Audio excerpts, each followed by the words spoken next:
wasla lilkom minn Beauty Wisdom, Game Breaker u Lily's Health and Beauty.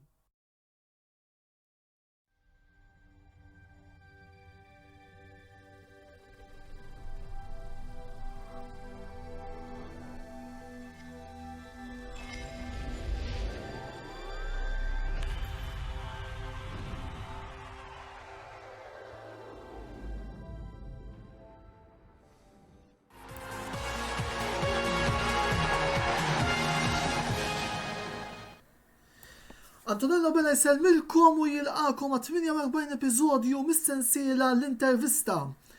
Wara l-waqfa li kellna l-vakanzi tal-miliet, it-tim tal-Kamra Sportiva sa fl-aħħar reġa' beda l-ħidma tiegħu għal dan il-programm li kull nhar ta' ħamis filgħaxija ser ikun qed jakkumpanjakom b'diversi temi li ser nkunu qed niddiskutu matul dawn il-programmi li ġeneralment ikunu futbol Taljan, futbol Ingliż, futbol lokali jew Formula 1.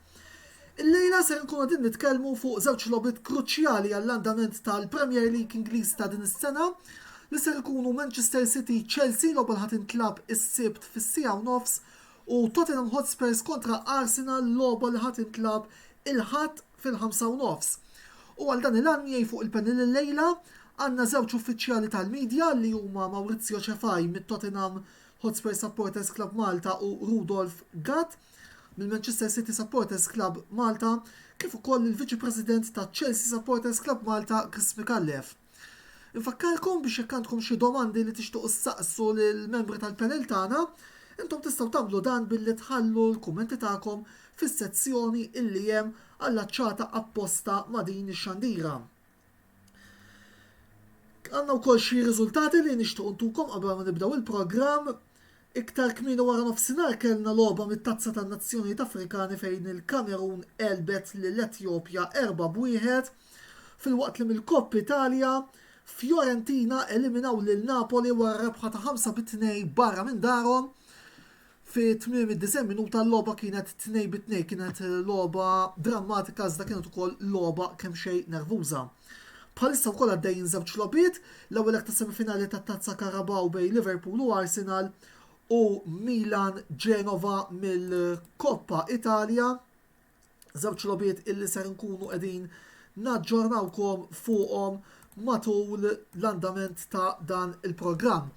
Biss qabel ma nibda nixtieq li nuħu kumment qasir minant Chris u minant Maurizio li nixtieq ukoll insellmilhom u nirringrazzjahom tal-li attendew għal dan il-programm tal-lejla fuq il-logħba tal-bieraħ bejn Tottenham Hotspur u Chelsea, logħba li Chelsea rebħu wieħed b'xejn u li permezz tagħha l-Blues għaddew għal finali tat-Tazza Carabao.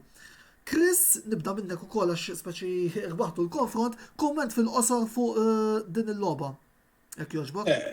Il-logħba ntrebħet fl-ewwel leg biex ngħidu pura verità, l-bad kif tielet gol qatilha. Probabbilment ma kienitx il-logħba ta' granke, Chelsea kontrollaw il-logħba tajjeb. Kien hemm perjodu li Tottenham kienu tajbin ħafna u ma aktar naħseb kien għax Chelsea jisom irrilaxxaw il-da. Kien hemm 3 deċiżjonijiet tar-referi li marru kontra Chelsea imma l-VAR dawwarhom imma l-bqija kienet logħba ngħidu hekk mhux highlight li ġiet tajba lix Chelsea speċi ta' straħu naqra għas-sibt li ġej. Maurizio, merħba f'dan il-programm, inti fattija l-ewwel dera tiegħek illum fuq l-intervista. Il-kummenti tiegħek fuq il-logħba tal-bieraħ jekk jogħġbok. Nsellem lek Antonello, nsellem min qed isegwina kollha fuq Facebook Live. Il-kummenti tiegħek tal-logħba tal-bieraħ kienet logħba li tur il-kwalità superjorità li għandhom iċ-Chelsea bħalissa. Malkemm kif qal tajjeb kien hemm dawk il-deċiżjonijiet kontroversjali ma tneqes mill-mertu ta' kif Chelsea kontrollaw il-logħba b'mod tajjeb, ġifieri, u tidher biċ-ċar li aħna għandna problema li m'għandniex biżżejjed players biex nilagħbu fil-kompetizzjonijiet kollha. U rrid biċ-ċar naħseb fil-Conference League u trid biċ-ċar ukoll fil-League Cup għax ma bil-fors trid isserraħ players għallikom ħafna lobġu xulxin u issa għandna lob blura biex taxxaqa. Il-problema hija issa naraw forsi nindirizzawha fi transfer markets ġejjin. Sawa wis, niġu biex nitkellmu issa fuq it-temi li għanna fil-program tal-lum. U d-darba nixtieq insaqsi lil Rudolf u lil Chris li l-għalat Rudolf insellimlu grazzi tal-li reġa' ċetta lil-lejla jiena għatmana naqblu l-konfront tas-sibt li ġej huwa bejn l-aqwa żewġ timijiet li hemm bħalissa fil-Premier League. Jibda Rudolf u mbagħad iwieġeb Chris. Sellim lek Antonello, nsellim il-Maurizio u l-Chris u l-kull min qiegħed jismana. Bla dubju ta' xejn il-logħba tagħna s-sibt hija waħda mistennija ħafna u fost bejn żewġ timijiet li huma fost l-aqwa li hemm fil-Premier League. Ma naħsibx li nistgħu ngħidu illi s-City u Chelsea biss huma l-aqwa ġiex timijiet. Hemm tim soħra li għad għandhom il-potenzjal li jiċċellenġaw għal dan il-kampjonat fosthom il-Liverpool. U iva naħseb li ħajkun konfront mistenni u konfront ngħidlu jiena b'element ta' possibilment sorpriżi u nikkwalifika għalissa għaddejja firxa kbira ta' pandemija ta' fost il-players, qed ikun hemm ħafna players li qegħdin ikunu jirriżultaw pożittivi u għalkemm ħafna mill-players wis probabbli sa nhar li rriżultaw pożittivi l-weekend li għadda wis probabbli sa nhar is-sibt possibilment ikunu qegħdin available, però level of fitness kapaċi jkun differenti allura hemm ħafna mistoqsijiet ta' liema tim ħajrnexxielu joħroġ bl-aħjar prestazzjoni fl-opinjoni. Jien naqbel ma dak li qal Rudolf, l ħaġa li ma naqbilx miegħu li għalija li huwa ġa mitluf kemm Chelsea kemm għal Liverpool. Jekk jieħu Chelsea li nhar il-sibt xorta għadhom 7 punti wara il-City u ġifieri jridu jieħu Liverpool u kollox, imma insomma issa naraw. Palma Rudolf hemm ħafna players effettwati bil-COVID. Il-Chelsea għandhom waħda mill-iktar saħħa li kellhom meta konna dejjem dik il-fażi tajba ħafna kienu l-wingbacks li sfortunatament it-tnejn weġġa u mindu weġġa Chilwell u James. Pjuttost Chilwell, bdejna mmorru lura rada, konna naqra sfortunati għax at the end of the day. L-unika ġiex logħbiet li tilfu Chelsea tal-Premier League kienet kontra l-Man City fejn tlifna wieħed b'xejn imma we were totally outplayed. Just and fair place. U mal-West Ham konna beżulin lajna goal freak fl-aħħar minuta cross li kien cross u daħal fil-kantonina. Waqqajna ħafna punti meta kellna ma waqgħuhomx l-Everton, Burnley u anka mal-United. Imma rbaħna xi punti bħal kontra l-Brentford li forse ma kenniex nirpu dakinhar. Imma għandha tkun logħba tajba li hemm tajjeb li Kante reġa' fit, l-unika problema li Kante kien wieħed mill-players li kellu l-COVID. U l-bieraħ daħal ftit u ma tantx kienu, imma meta jkollok Kante on form tagħmel id-differenza kollha. Having said this, d-sena konna bħal matt outplayed minn City, imma bat niftakru 3 lubiet li Tuchel ma Guardiola s-sena l-oħra it-tlieta jisu hi outwitted him, speċjalment fil-Champions League final. U nisperaw li forsi jagħmel xi ħaġa simili. Imma ovvjament logħba diffiċli fejn nara li City favoritu li jirpu ma nistax narhom jitilfu to be honest. Mela għandna l-ewwel aġġornament minn ġewwa Anfield 25 minuta logħob, Liverpool xejn Arsenal xejn, imma l-Arsenal jitkeċċilhom Granit Xhaka, il-plejer ta' nofs il-kamp tal-daqstant Arsenal bi plejer inqas. U dana Maurizio ser joħodna biex nitkellmu ftit miegħek rigward dan id-derbi interessanti li ser ikollna nhar il-ħadd li ġej bejn Tottenham u Arsenal illi huma tnej minn diversi timijiet li qed jiġġieldu għal post fil-UEFA Champions League fl-istaġun li ġejjin għalija naħseb li dil battalja nistgħu nsejħula Londra kontra l-Manchester United. Kemm taħseb li ser ikollha valur rebħa nhar il-ħadd għal min jirnexxielu jġibha. Mħana jgħidlek rebħa kontra l-Arsenal hija dejjem ta' valur. Irrelevanti jekk hux qed nikkompetu biex nidħlu fiċ-Champions League jew qed nikkompetu f'kompetizzjoni oħra għax naħseb anke friendly kontra l-Arsenal li kollok dik ċertu rivalità. Ovvjament qed nitkellmu aħna lil mill-fatt li hemm rivalità kbira bejn iż-żewġ timijiet. Importanti bħalissa u għandna dak il-ġiex logħbiet neqsin ikunu rib iktar it-top 4. Però apparti l-Arsenal kif ta' tajjeb inti u hemm timijiet oħra li bħalissa l-kompetizzjoni daw isem miftuħa top 4, ġifieri diffiċli qed jipprevedi li 3 punti dejjem validi, però kif qed ngħid xorta għandek tiġrija qawwija ħafna li naħseb ħad determina sal-aħħar tal-lik minn ħajnexxielu jakkwista top 4 u Champions League football. Sewa wisq, mela, Chris, ħanerġa' niġi lura lik u ħames tema li hija ftit kurrenti u li inevitabbli li nsemmi fil-każ tagħkom ta' Chelsea.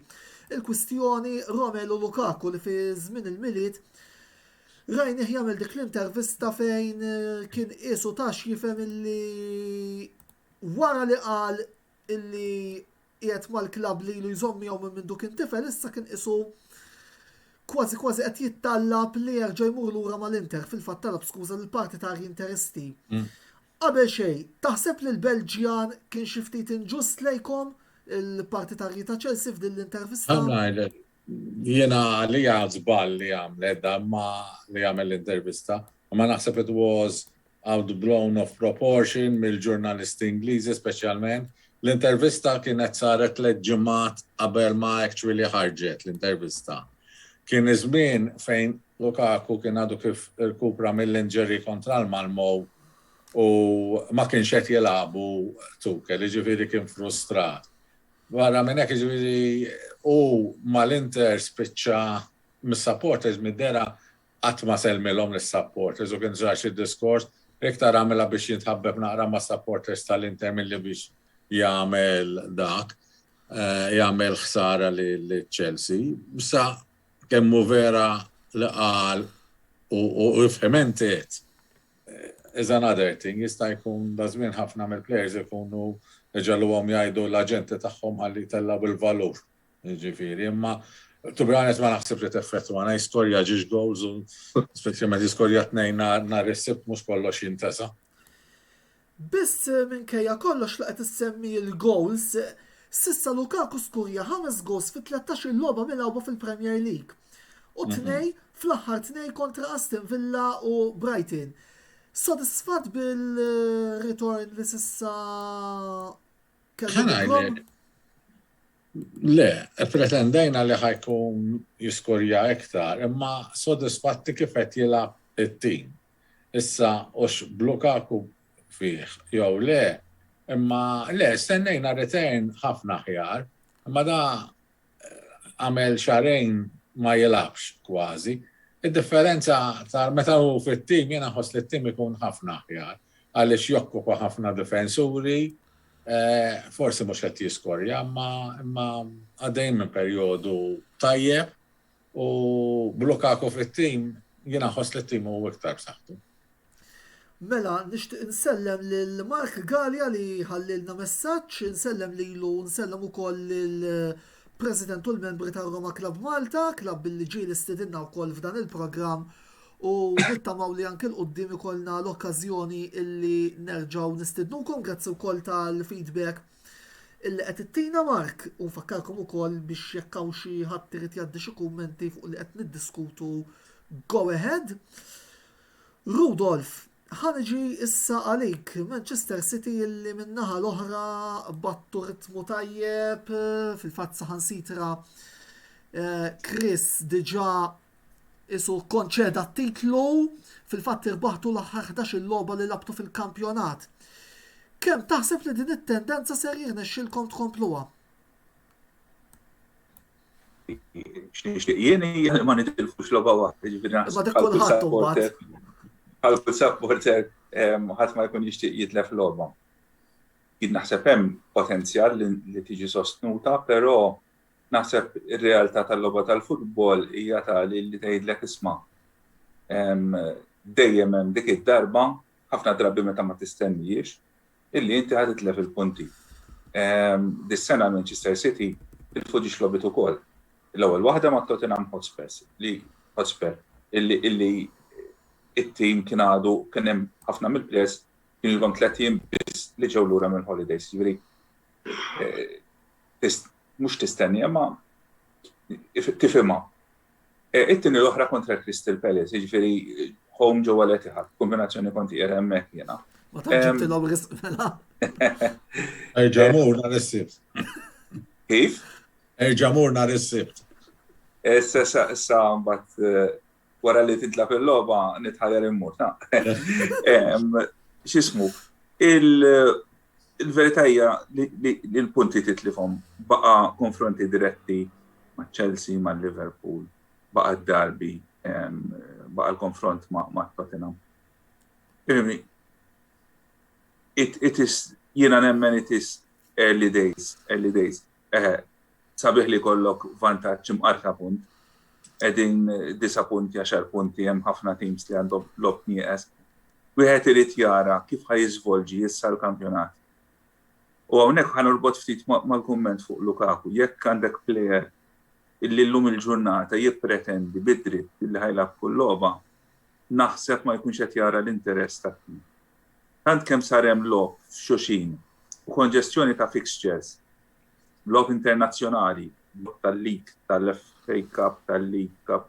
Però Lukaku ma kienx qed jitlob li jilab kull logħba bid-dritt. Lukaku da bażikament kif qal tajjeb Chris rrid jitħabbeb mas-supporters tal-Inter li ma tantx laqgħu tajjeb dik l-intervista. Jien naħseb mużax l-iktar frażijiet l-aħjar frażijiet li kelli juża f'sitwazzjoni bħal di, naħseb minn kif fimt l-intervista jiena żbalja mhux fl-intenzjoni naħseb żbalja fiċ-choice of words. Però naħseb bħalissa huwa importanti kemm għandek skwadra profonda li inti tista' tibdel mill-logħba għall-oħra. Iżir ħafna diskors fuq il-Manchester City għax jom f'kull flus, nefqu fost l-aktar teams illi nefqu. Mhux l-aktar team li nefqa għax xi wieħed jibda jaqra r-rapporti dal-aħħar snin l-ikbar expenditure għandu għal Manchester United. U hemmhekk dorbot ma' diskussata li kellna qabel beda l-programm mhux kemm tonfoq kif tonfoq. Fil-verità ftit ma' dawk il-players illi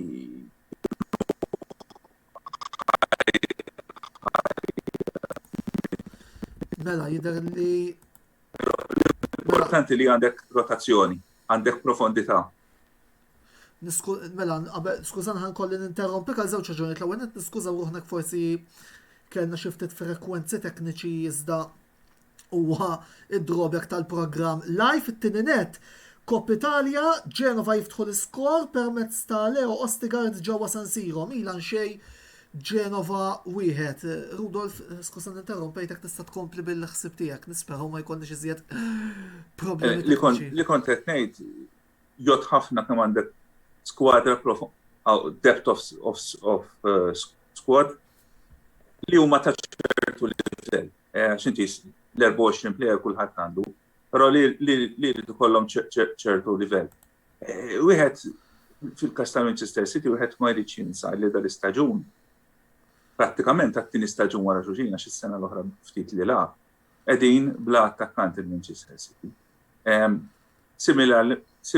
Bl-istess x'ismu raġunar, qegħdin bla left back naturali għax sfortunatament l-unika left back li l-pożizzjoni tiegħu hija naturali hemmhekk għandu problemi mal-awtoritajiet ġewwa l-Ingilterra.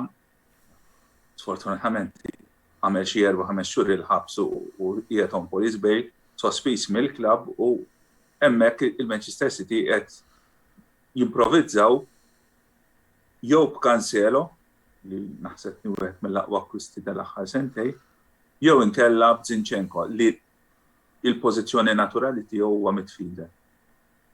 Però hemmhekk jidħol imbagħad il-game plan, il-tattiċità tal-manager kif jippożizzjona ruħu il-tim tiegħu. Sewa wisq, mela, grazzi Rudolf, immorru għal waqfa qasira ta' riklami. Ibqa' magħna għaliex id-dibattitu ikompli wara dawn.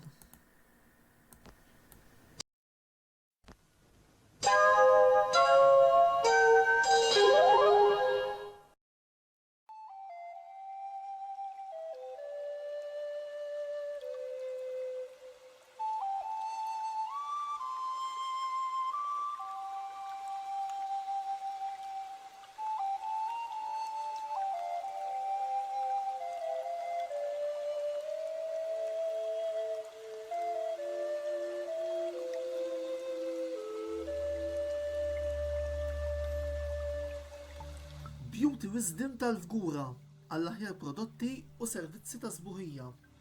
Żuru wkoll Nails by Xarawna fl-istess stabbiliment għall-aħjar servizz ta' trattament ta' dwiefer.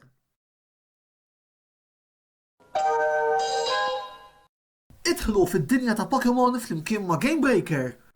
Il-kollezzjoni ta' trading cards ta' Pokémon tinsab disponibbli għandna flimkien ma' lobit kollha li Nintendo Switch ħareġ għal din is-sensiela. Barra minn hekk, matul dan ix-xahar, se jkollna wkoll l-aħħar logħba ta' Pokémon, Pokémon Arceus. Mela x'qed tistenna? Ibbukkja l-kopja tiegħek ta' din il-logħba għal Nintendo Switch mingħand Game Breaker u ibqa' ċert li m'intix se titlef l-aħħar avventuri ta' Pikachu u sħabu permezz tal-logħba Pokémon Arceus. Game Breaker, l-aqwa logħob tal-PlayStation, Xbox u Switch. Lily's Health and Beauty, għall-aqwa prodotti ta' nutrizzjoni, make-up u aċċessorji. Żuru l-paġna ta' Lily's Health and Beauty fuq Facebook għal iżjed informazzjoni.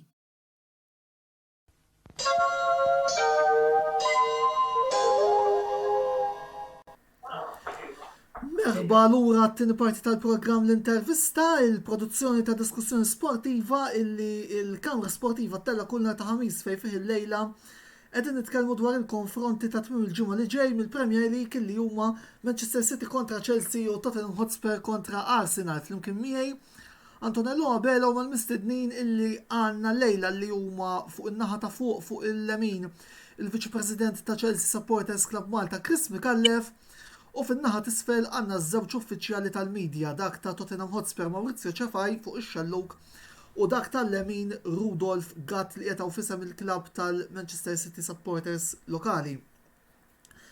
Aġġornamenti tal-lobiet illi hemm għaddejjin bħalissa, Carabao Cup, Liverpool xej, Arsenal xej, Arsenal bi plerin aswar li tkeċċa Granit Xhaka fil-25 minuta.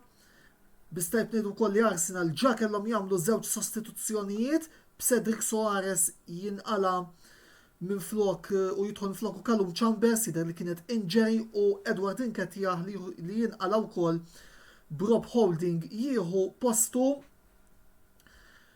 Minn l-Kop Italja, Genova minn fuq ġewwa San Siro kontra Milan, wieħed b'xejn, Leo Ostigard jiskurja għat-tim ta' Andriy Shevchenko u mit-tazza tan-Nazzjoni Afrikani 67 minuta minn l-grupp minn wieħed mill-grupp tal-African Nations Cup konna qegħdin ngħidu Burkina Faso wieħed, Cape Verde xejn. Bilħaq min irid jistaqsi xi domanda lil mistednin tagħna fil-sezzjoni tal-kummenti li hemm allaċċata ma' din ix-xandira jista' jagħmel dan. Insellem ukoll lil Brady Buġejja li l-ewwel bat ukoll isellem lil mistednin tagħna. Nsellmulu wkoll u grazzi talli isegwi il-programm tagħna kull ġimgħa. Lura biex nibdew nitkellmu naqra issa miegħek Maurizio. U xtaqt insasik domanda fuq il-manager il-ġdid tagħkom, Antonio Conte. Temmen li huwa l-bniedem li verament jista' jwassalkom biex wara ħafna żmien tollu trofew? Ifhimni, is-CV ta' Conte hija xi ħaġa li titkellem waħedha għax inexxielu ibiddel l-Inter, Chelsea, kull tim li mar miegħu għamel suċċess. Però issa sta l-bord, il-karti tinfidel l-bord biex jietu jibbekjawh. Conte ma jistax jagħmel mirakli, anzi bit-tim li hemm bħalissa innexxielu jagħmel nexxel niksbu riżultati tajbin għax daw il-plejers li kellu Nuno Espirito Santo u Jose Mourinho, ġifieri ftit hemm tibdiliet żgħar. Konna l-laki sfortunatament għax għandek plejers li xtrajnihom u ma ffittjawx fis-sistema, però Conte fl-opinjoni tiegħi huwa l-persuna ideali bl-għajnuna tal-bord jalla jkollu biex nerġgħu jekk għall-inqas mhux attazzi kbar at least, nerġgħu tim li kompetu kif konna fi żmien Pochettino. Il-triq tagħna differenti minn ta' City, Chelsea, timiet kbar oħrax. Jekk konna bżonn plejer aħna ma nistgħux ninvestu dawk l-ammonti kbar ta' plejers li bihom tista' tkun lik, għal dak huwa fattur realistiku li rridu naċċettaw. Però għall-inqas niġu tim kompetittiv kif konna fi żmien Pochettino. Fi żmien Pochettino bi ftit flus innexxilna nitilgħu final ta' Champions League u nnexxilna wkoll nikkompetu għalik darbtej, ġifieri mhix xi ħaġa li hija impossibbli, però kont irid iż-żmien. Jekk supporters, il-management, mhux jgħidu żmien, ħajkun hemm il-problemi u għall-Conte u għalina wkoll għax dan il-persuna irid iż-żmien jaħdem fil-fatt waqt qal il-problemi li hemm ma jissolvewx fil-transfer market wieħed, jissolvew f'diversi transfer markets u ġifieri dik l-opinjoni tiegħi fuq Conte. U kif hawn Rudolf? ħana nipprova ndaħħal naqra argument bejnietkom it-tnejn qabel ma mmur għad-domanda li jmiss. Harry Kane, taħseb li se jirnexxilkom iżommuh Maurizio jew inkella se nerġgħu naraw xi jassal tas-City? Għana il-problema Harry Kane niftakar mindu l-ewwel darba li żvolġa fix-xena tal-futbol, issemma dejjem li jmur ma' timi differenti. Jekk anke nara friendly pereżempju, kien għadu fil-bidu għadu żgħir għax kien substitute jgħidlek imsemmi ma' dak it-tim, ma' dak it-tim. Il-ħaġa li Harry Kane huwa one of our own kif jgħidu, plejer tagħna, ifhimni, m'għandix tort li jkun jixtieq imur ma' tim forsi li ikollu ċans iktar li jerbaħ l-onuri, però nemmen deep down jiena Kane huwa plejer ta' Tottenham u plejer li jilgħab mill-qalb. Ġifieri, però futbol huwa futbol, il-flus jagħmel kulħadd fortunatament, aħna nittamaw li jibqa'. Issa skont Conte u skont Kane għallu li happy għad Kane. Fimni, il-prestazzjonijiet tiebu tiegħu kien għallak sfortunament kultant. Imma dak il-futbol minn striker ħanelek striker li pretendu nisi jiskurjaw vera dak ix-xogħol ta' striker, però Kane jagħmel ħafna xogħol li ma jagħmlux strikers oħrajn. Kane jinżel jiddefendi, jinżel jagħti dawk il-passes tiegħu. Forsi dibattibbli jgħidlek għax mhux xogħol ta' striker dak, imma Kane huwa ikona ta' dressing room jalla jibqa' magħna għal ħafna snin. Rudolf. Jiena x-xewqa tiegħi li ovvjament da veru qed nilagħbu futbol sabiħ anke mingħajr attakkant. U s-sistema tal-false nine qed taħdem ħafna mal-Manchester City, però ma naħsibx li hija tenibbli li staġun wara ieħor tibqa' mingħajr attakkant pur. Jiena x-xewqa tiegħi ovvjament hija li s-City jakkwistaw plejer tal-kwalità jekk mhux il-Harry Kane ta' kwalità ta' Harry Kane, allura l-iktar ismijiet li bħalissa qegħdin jisemmew huma Vlahovic tal-Fiorentina u ovvjament Erling Haaland. Teżisti ċertu element ta' xewqa fost il-partitarji ta' Manchester City illi choice tkun fuq Erling Haaland għal żewġ raġunijiet għax tajjeb għaliex u għadu żgħir, però kif ukoll għaliex missieru kien plejer tal-Manchester City. Kien plejer tal-Manchester City għamel xi staġuni dilli minn se żball spiċċa il-karriera tiegħu ma' Manchester City wara id-daħla fid-darbi li kien hemm ta' Roy Keane fuq Erling Haaland, mhux Erling Haaland, Haaland il-missier li kien hemm pika il għaddejja minn żmien li Haaland kien jilgħab mal-Leeds, kien effettivament temlu l-karriera tiegħu bid-daħla li kien għamel. Allura hemm ċertu affinità, hemm ritratti ta' Haaland meta kien żgħar bil-flokkijiet tas-City, però having said that, il-futur ħadd ma jafu u kieku s-City jinnexxilna jien ma naħsibx li ħajġibu players f'Jannar. Però fis-sajf ikun hemm dik il-possibilità welcome għax wieħed mill-aqwa strikers li hawn fix-xena internazzjonali tal-futbol. Id-differenza bej Haaland u Kane hija wkoll l-età meta wieħed qed jinvesti f'Kane jinvesti fi plejer matur and proven, waqt li Haaland he is proving himself imma baqalu fej jikber iktar. Però mbagħad minnaħa l-oħra għandek il-vantaġġ li huwa iżgħar. Ħafna qed jissemmaw players, jissemma João Felix li qiegħed mal-Atletico. Jisemmaw ħafna. Naħseb l-importanti illi meta klab jixtri ma jixtrix biss l-isem, imma jixtri plejer illi jiffitja fil-filosofija tal-iskwadra, jiffitja fil-kultura tal-iskwadra, illi inti għandek tim u m'għandekx post tal-primadonna. Hemm timijiet oħra ħalli ma noqgħodx nidħol f'polemiċi. They hit the headlines għaliex xtraw ismijiet kbar, però nemmen illi il-dressing room. Naħseb referi għal dak it-tim ribtakom. Nemmen illi ħolqot ċertu distabilizzazzjoni fid-dressing room. Però la semmejtom Rudolf, ħana divertjaw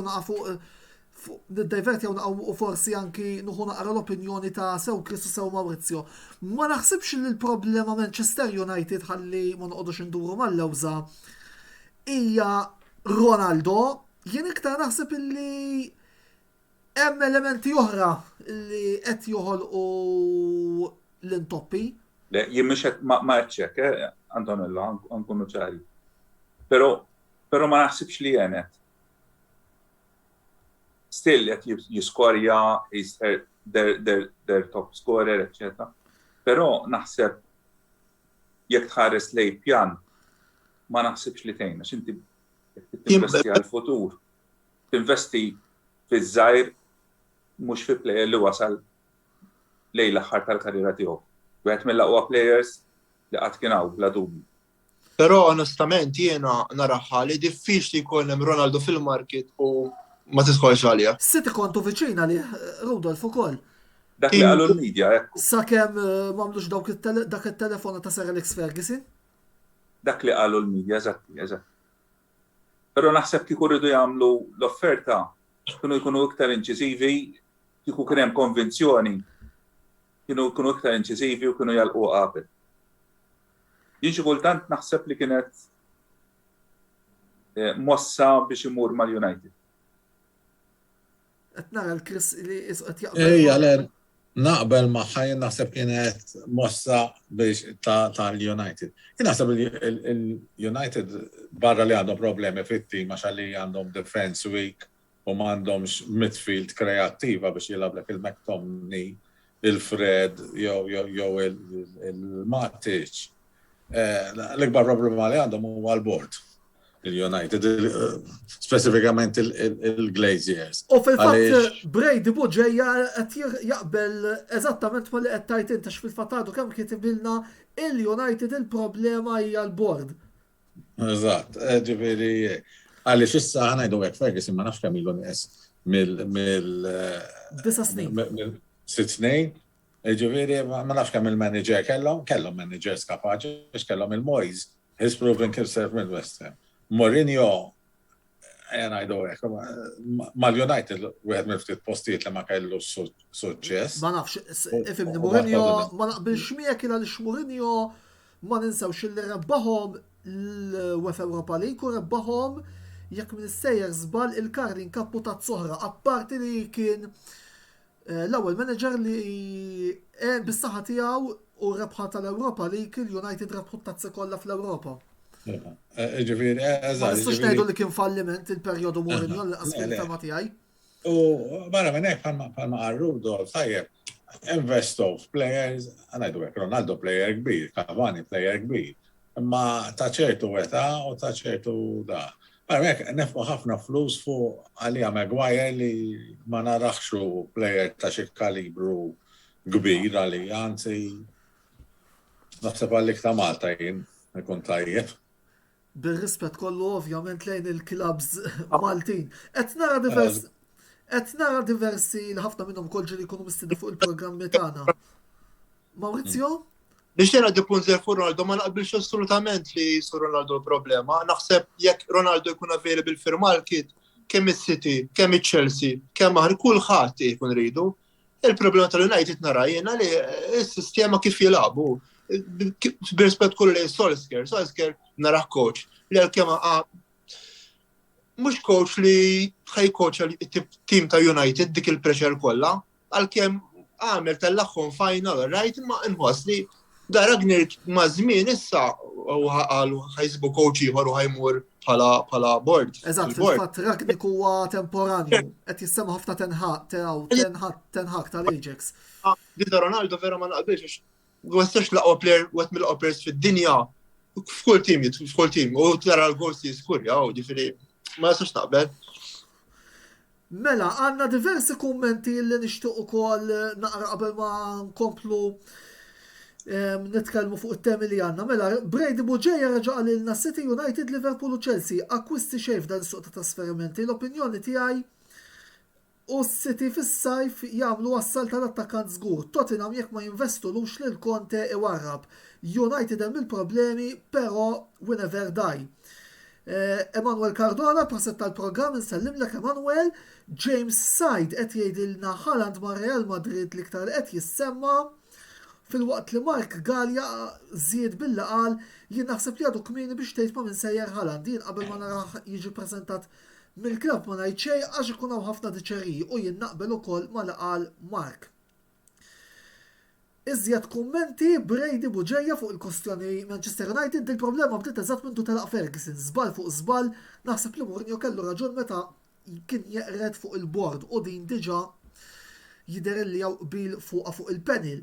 Domanda illi qed jgħaddi wkoll Mark Schembri li huwa l-assistent tal-produzzjoni illi nixtieq ukoll nirringrazzjah tal-ħidma sfiqa li qed jagħmel għal dan il-programm. Liema tim, domanda lik Maurizio, liema tim l-iktar li qed jara ta' teddida għal Tottenham fit-taqtija tar-raba' post. Ħanibdew b'din-domanda, u mbagħad għandu domanda oħra li ħanaddija.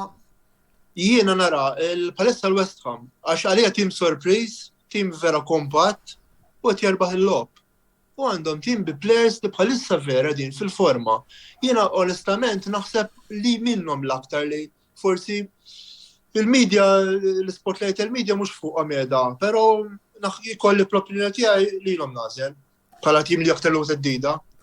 Għal daqstant taqbel ma' domanda l-oħra la qal Mark jekk taħsib xilli West Ham huwa t-tim rivelazzjoni sa dan it-tant ħin tal-mistriħ ġewwa Anfield, Liverpool xejn, Arsenal xejn. Le, eżattament, u West Ham huwa tim Moyes innexxielu jaqgħad tim u qed jikkompetu tista' tgħid ma' timit il-kbar u għandhom ċans, jiġifieri anke tarhom jilagħbu l-futbol sabiħ, tim diffiċli li talab kontriħu. Ġifieri da prosta tal-Moyes li fl-opinjoni tiegħi li coach kbir dak. Ara, laħan nitkellmu fuq il-West Ham, nixtieq li ndaħħal naqra żejra wkoll din id-darba lil bniedem l-tnejn l-oħra illi qegħdin taraw dil-ġlieda raba' post minn barra. Chris u Rudolf. Sa fejn taħsbu li jistgħu jaslu dis-sena? Għax jidher illi.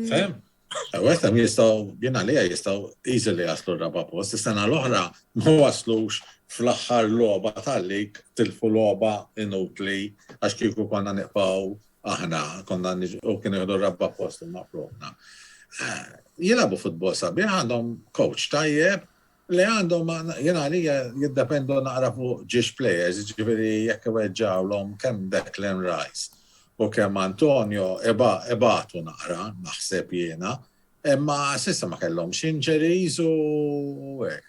Jiena ma nafx ġifieri x'ħajġi fil-futur u semmejna transfer window ġifieri s'issa Newcastle jidhru li qed jixtru players biss ġifieri. U l-Villa wkoll, U l-Villa Fil-fatt Aston Villa għamlu żewġ akkwisti tajbin ħafna b'Philip Coutinho u Lucas Dini. Imma nista' nara li x'ismu li Declan Rice kien supporter ta' Chelsea u kien jitrenja ma' Chelsea, allura qed nispera u ħabib his best friend huwa Mason Mount. U qed nispera li forsi jikkonvinċih jiġi s-sena d-dieħla flok Jorginho. Pero f'jannar diffiċli ta' kwista players, Le, fl-opinjoni le, tiegħek. fjannar mux ħajjedu players ta' dak il-kalibru. Barra minn ma Chelsea għandhom bżon left back. Desperate li qed jipprovaw iġibu l-Emerson, imma Leon iġibu lura l-Emerson imma Leon ma jridux jirrilaxxa il-kontratt. Kumment finali fuq West Ham, Rudolf. Ek joġbok? Jina, West Ham naqbel ħafna mal-analiżi li għamel Chris u jidil li anka Maurizio. Jien nara li għandhom potenzjal li ġildu għarrabu post, kollu mertu ta' David Moyes.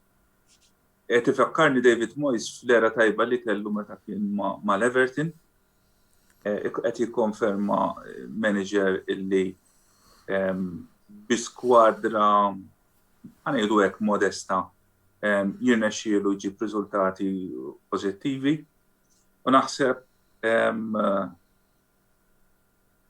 hija rikonoxximent, mhux rikonoxximent, hija evidenza li huwa wieħed manager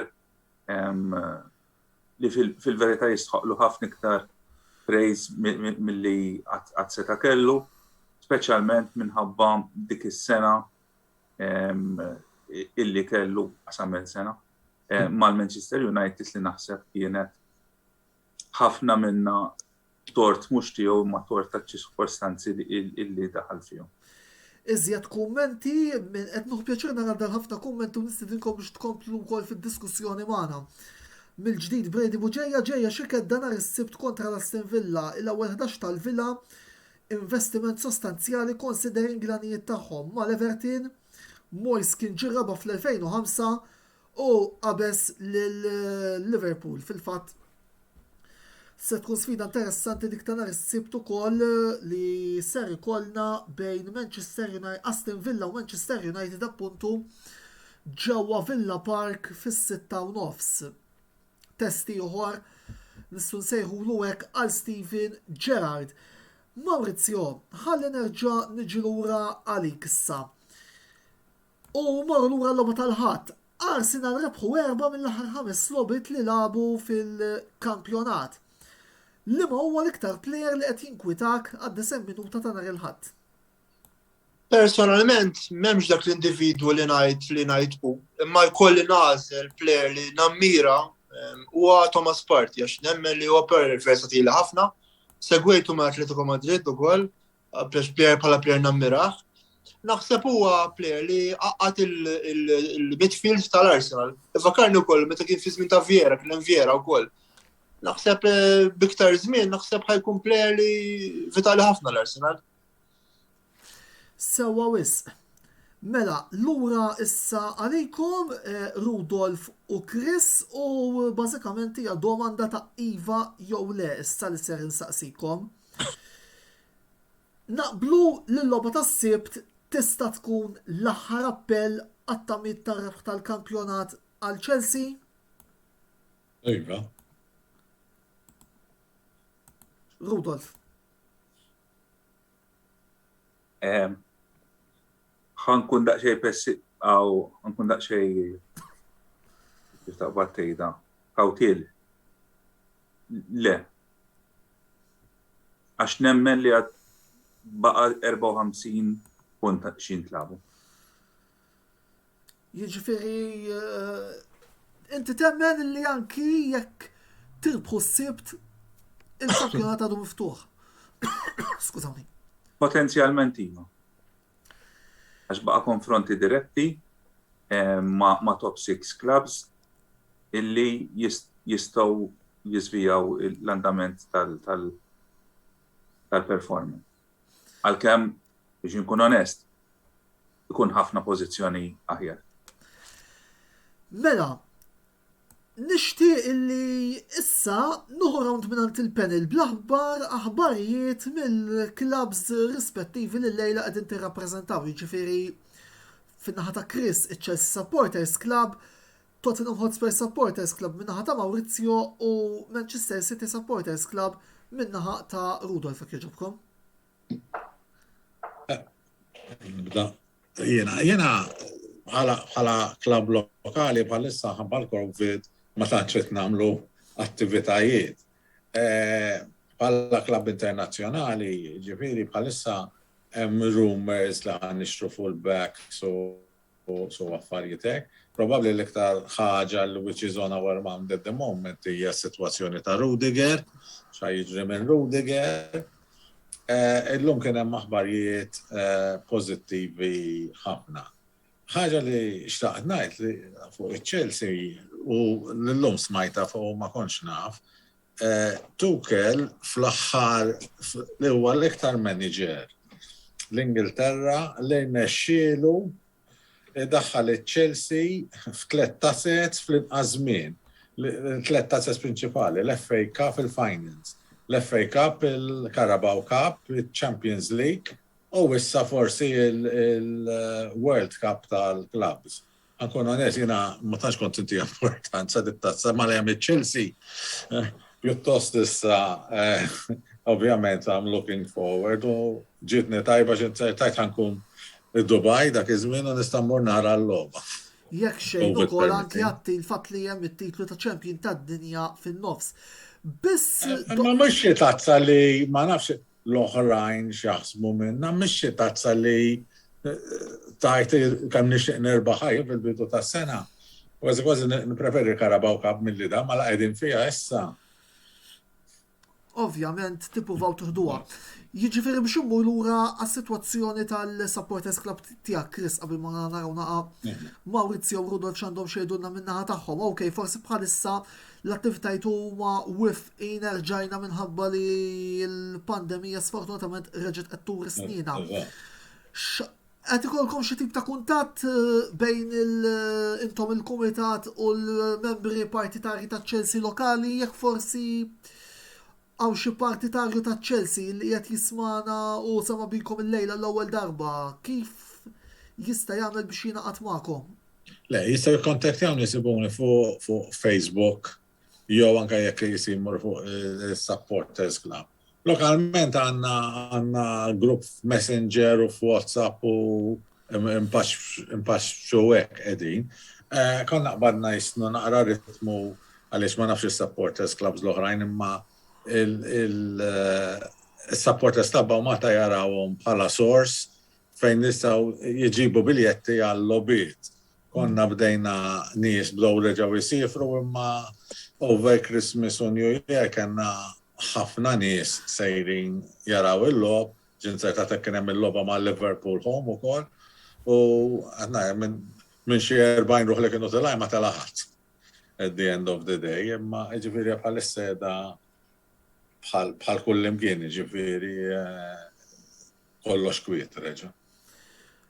Maurizio?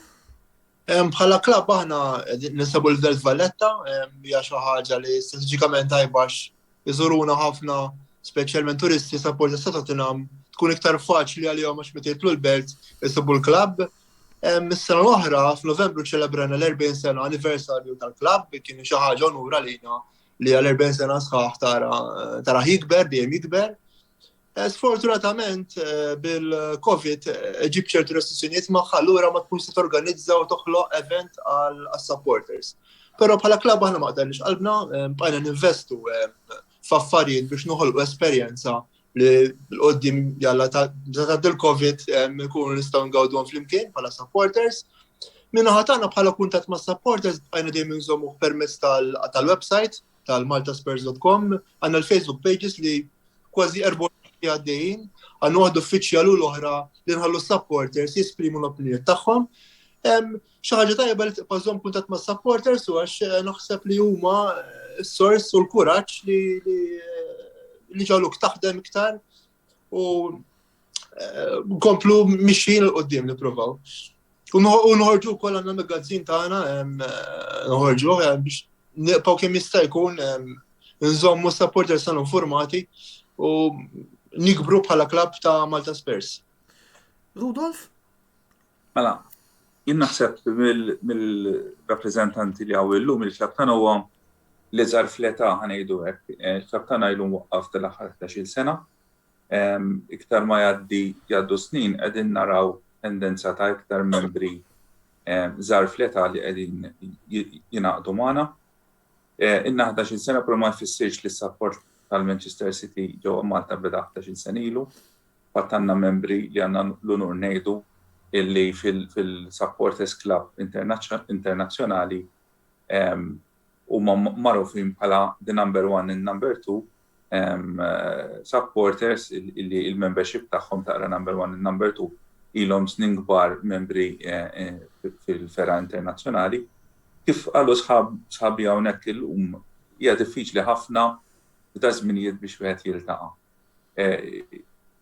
Aħna niltaqgħu ġewwa lokal ġewwa Buġibba u fejn huwa possibbli sakemm ċirkostanzi jippermettu nibqgħu niltaqgħu hemmhekk.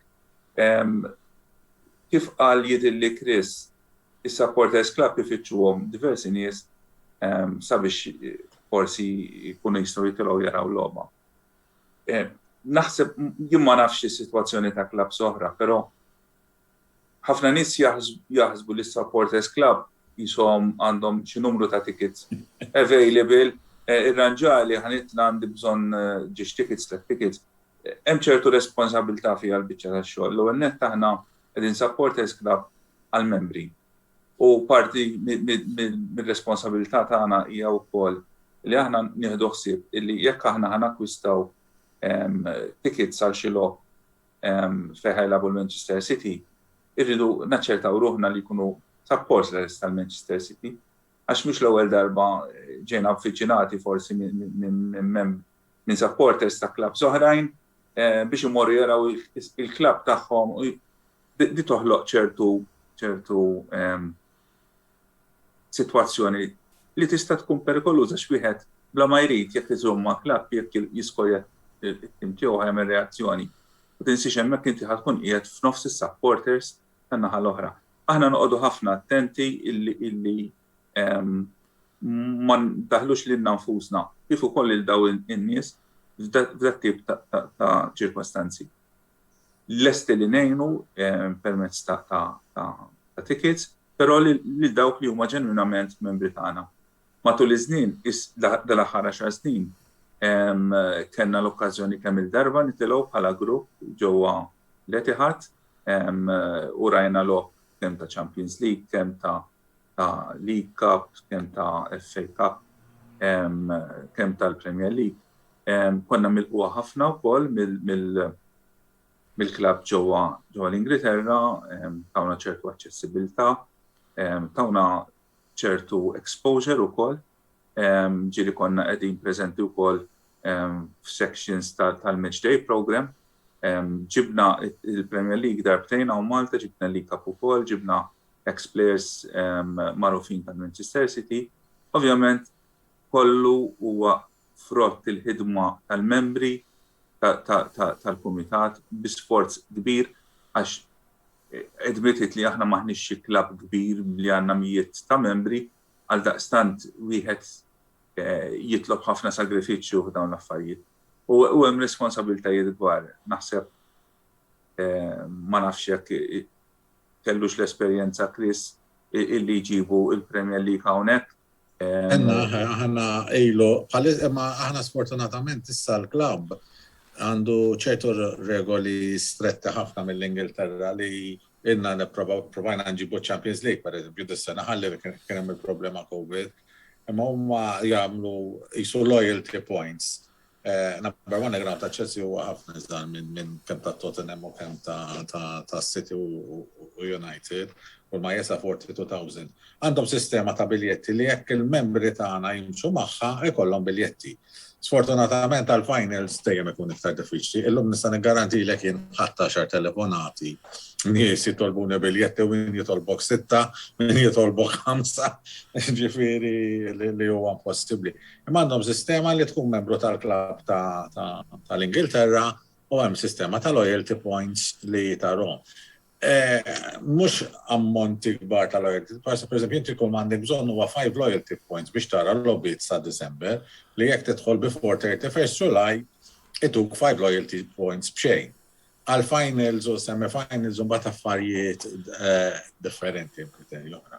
Ma naqbel ħafna ma dak li qal Rudolf, kulħadd jara hekk, maħna sistema trid tkun membru barra membru tal-klabb ta' Malta, trid tkun membru klabb tal-Ingilterra, il-biljett huwa f'ismek and it is not transferable. Jekk titrasferih li teħel xi ħadd int huwa riskju tiegħek jekk tinqabad u jagħmlu spot checks, jekk tinqabad inti titkeċċa mill-klabb u ma jħallux jidħol.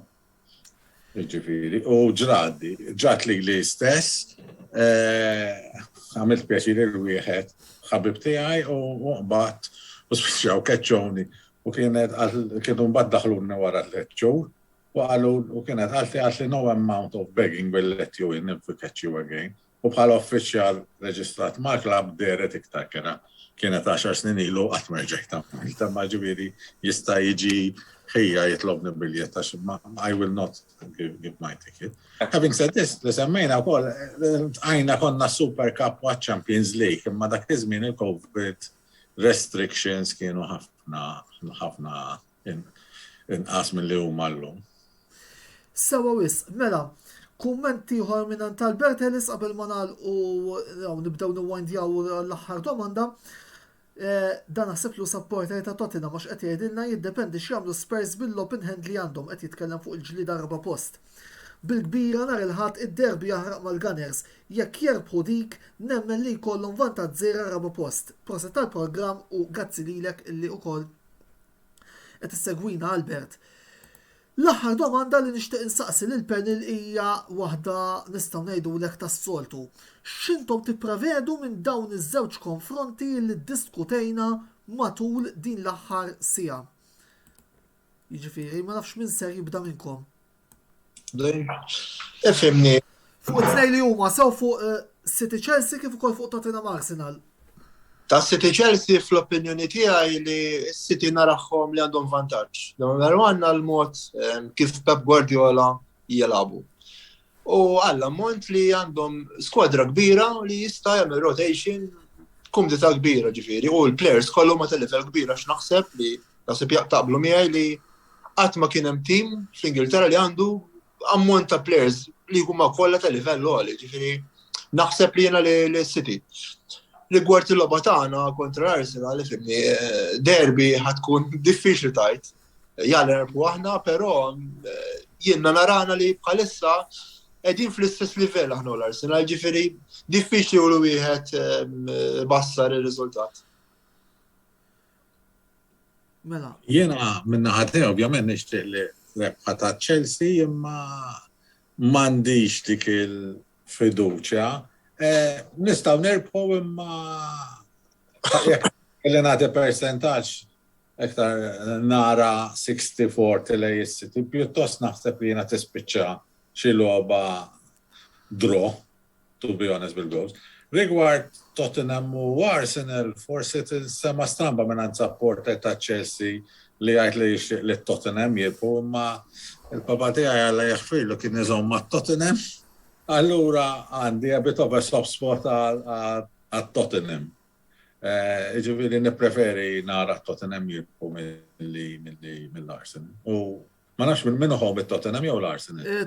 Tottenham, jidirdi. Tottenham, hopefully anka għal kontest li għandhom il-konte għaliex ħanajdu il-managers ta' dik l-ommiċċesi kollha bħajna ħobbhom li jrebbuna li ħlif il-saldi.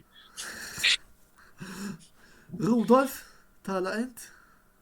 Mela, City Chelsea, jien naħseb ħanamel il-pronostiku bit-Taljan 1x.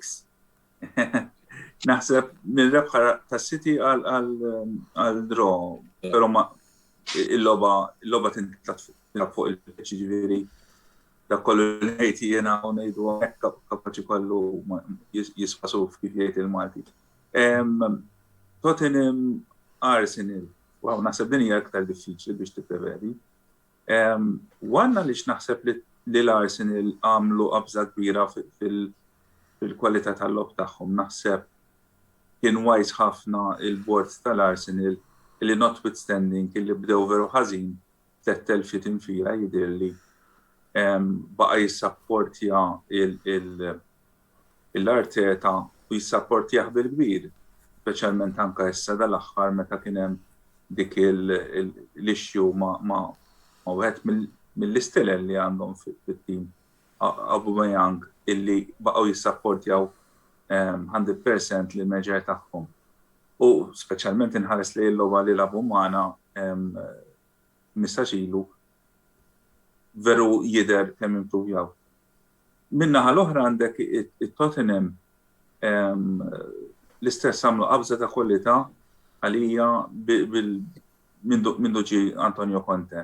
Il-logħba prattikament jafa ħafna, għandu grinta inkredibbli, jibda mexxa l-Juventus, mexxa l-Inter, mexxa il-Chelsea. Kellu suċċess ma' clubs diversi u naħseb kif qal Maurizio aktar kmieni skont kemm ħaj eventwalment jissapportja il-board iktar il-qoddim it-Tottenham jista' jkun tim differenti minn dak li qed naraw illum. Nipprevedi draw. Mela, nagħlaq jien bil-proviżjonijiet tiegħi Manchester City Chelsea 2-1 għas-City, Tottenham Arsenal 1-1 naħseb jiena, biss ninsab ċert li żgur se jkunu żewġ logħbiet li se nkun qed insegwi u jista' jkun li wkoll ngħaddi xi kummenti fuq fit-tmiem il-logħba fuq il-paġna tagħna tal-Kamra Sportiva. Grazzi lil Maurizio Rodolfo Chris, kienet diskussjoni mill-iktar interessanti li kellna lejla. Iżda wkoll grazzi tmur lill-sponsors tagħna li huma Beauty Wisdom tal-Fgura, Game Breaker u Lily's Health and Beauty. L-intervista territorna l-ġimgħa d-dieħla fejn din id-darba ser nkunu qegħdin nitkellmu fuq il-UEFA Europa League flimkien ma' 3 mistednin oħra illi ser ikollna f'din il-panel qed tistennew xi konfermi biss żgur ser ikollna partitarju tal-Atalanta u qed nistennew xi konfermi mis-supporters clubs ta' Napoli u Barcellona għal dan il-programm. Matul tmiem il-ġimgħa li ġej kif konna qegħdin ngħidu l-Kamra Sportiva se tkun qed tagħti ħarsa bħas-soltu lejn il-Premier League u s-Serje A bil-kummenti ta' reazzjoni għal logħbiet joħorġu fit-tmiem il-programmi rispettivi ma' kummenti addizzjonali li jistgħu joħorġu fit-tmiem il-logħbiet partikolari li ikollna bħas-soltu il-ħadd filgħaxija fil-11 il-kummenti ta' Atalanta Inter joħorġu live. Infakarkom ukoll li jekk ilħaqtu dan il-programm minn issa tinkwitaw xejn. Minn hawn ftit ieħor dan il-programm se jkun disponibbli ma' 47 programm ieħor li kellna tal-intervista s-sena li għaddiet fuq l-istazzjon uffiċjali tagħna fuq YouTube. Għal daqstant tistgħu ssibu l-programm hemmhekk, importanti dik is-subscribe fuq l-istazzjon uffiċjali tagħna ta' YouTube biex ma titilfu ebda mill-kontenut illi jkun ħareġ. Sakemm nerġgħu niltaqgħu l-ġimgħa d-dieħla, jien Antonello Abela ma tfadalli xejn xi nżid ħlif li nirringrazzjakom tal-li lejla segwejtuna u nagħmel appuntament magħkom għal programm ieħor mis-sensiela l-intervista bħallum ġimgħa fl-istess ħin. Saħħiet.